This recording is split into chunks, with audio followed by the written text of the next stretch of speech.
Hello and welcome. I'm Joanna Junak and this is GFN News on GFN-TV. Today we'll be speaking with Godfrey of Filter about study looking at the role of vapes if the United States limits nicotine levels in cigarettes. Hi Will, what did this study investigate and what did it find? Hi Joanna. Yes, researchers at Johns Hopkins University were seeking to anticipate how people who smoke would react if the FDA caps nicotine in cigarettes at a low level.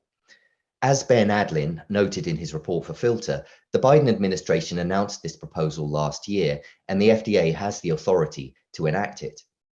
It's a controversial plan. Many THR advocates object on the grounds that rather than reducing smoking, it would prompt people to draw harder or smoke more to get the nicotine they want, or else turn to the illicit market to obtain full nicotine cigarettes. The recent study confirmed that latter possibility. It recruited participants who smoke at least 5 a day to complete a number of hypothetical purchasing tasks. More than 3/4 said that they would or might buy illicit market cigarettes if that were the only way to get cigarettes with regular nicotine levels.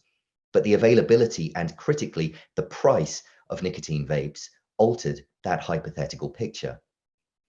Study scenarios involved participants being offered vapes at differing prices. If they were $12 a pod, then they didn't step in and serve as a substitute for illicit cigarettes, co-author Matthew Johnson told Ben, but if you introduce them at $4 a pod, they do. The availability of the $4 pod caused about a 19% decrease in the amount of reduced nicotine cigarettes smoked on average, he added. So, what can we take away from this?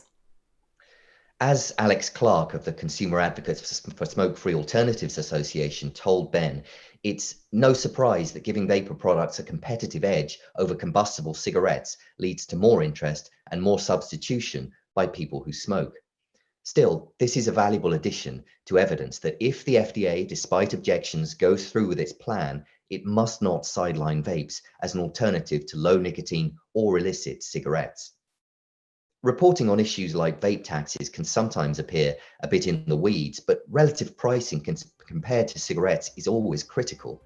You'd think it would be obvious to ensure through tax policies that purchasing a far safer alternative is heavily incentivized. Sadly, relying on US authorities to follow the evidence is rarely a safe bet. Thank you, Will. We are looking forward to seeing you next week in Warsaw. That's all for today. Tune in next time here on GFN-TV or on our GFN-TV podcast. There is still time to register for the Global Forum on Nicotine. GFN 2023 starts on June 21st and runs to the 24th. Thanks for watching or listening. See you next time.